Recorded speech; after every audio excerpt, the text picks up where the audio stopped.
Have you ever felt like there are two different people arguing inside your head? Well, according to Nobel Prize winner Daniel Kahneman, you're not wrong. Today, we're diving into the two systems that are secretly running your life, all based on his incredible book, Thinking Fast and Slow.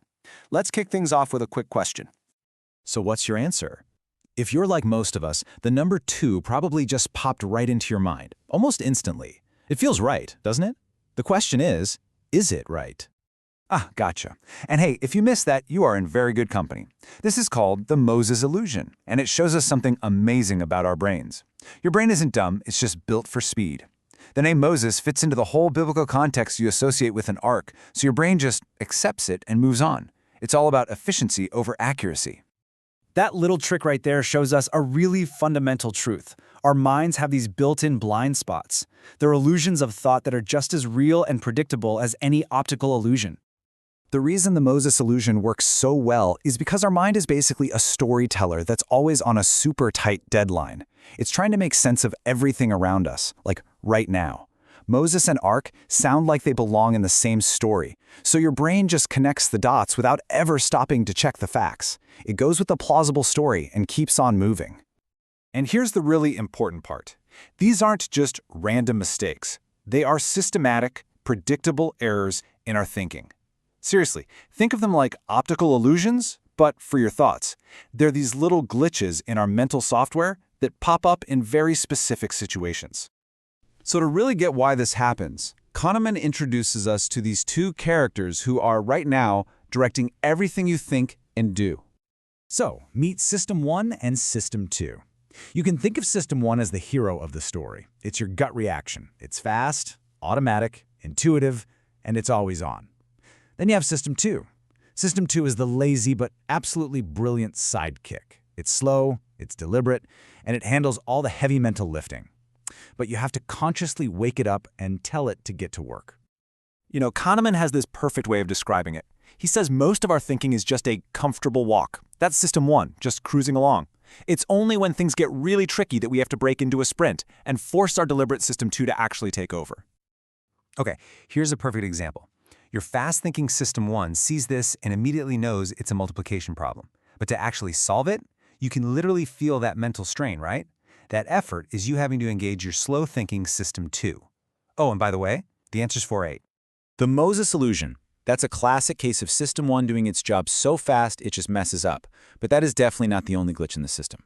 Let's look at what happens when we lean just a little too heavily on that fast, intuitive thinking.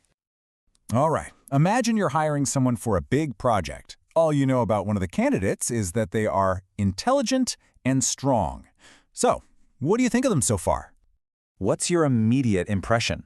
For most of us, a positive story starts to form right away. I mean, intelligent and strong. That sounds pretty good for a leader, right? See, your System 1 is already jumping to a conclusion. This is a perfect example of a bias Kahneman calls YCIAT. I know, it's a mouthful, but it just means what you see is all there is. Your System 1 takes the two pieces of information it has, intelligent, strong, and it builds the best, most coherent story it can. It doesn't stop and ask, wait, what am I missing here? The thought that this person could also be, say, corrupt or cruel, it doesn't even enter the picture. And this is tied directly to another famous bias, the halo effect. Because we got a good first impression from those two words, intelligent and strong, we subconsciously just assume their other qualities must be good too. Our System 1 creates this simple, neat, and often totally wrong picture of reality. So if our brains are wired to make these predictable mistakes, what on earth can we do about it? Well, the first step is just learning to see them. And, this is crucial, learning to name them.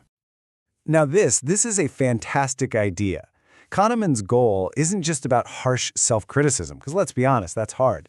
No, it's about getting better at talking about the decisions and judgments of other people, what he playfully calls intelligent gossip.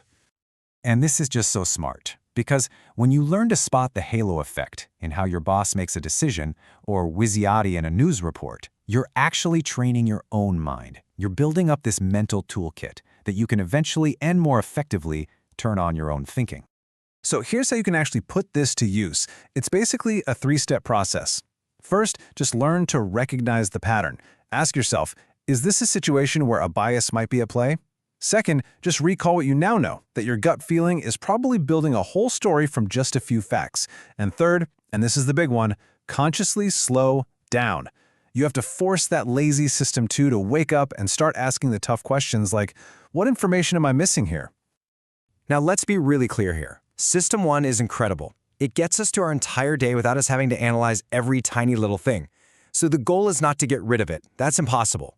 The real goal is to develop the wisdom to know when our intuition is probably on the right track and when it's time to just pause, be a little humble, and call for backup from our slower, more logical mind. So I'll leave you with this final thought. We all like to believe that our rational, logical System 2 is in the driver's seat. But is it? Or are we really just passengers, with our fast, automatic System 1 secretly calling all the shots? Something to think about.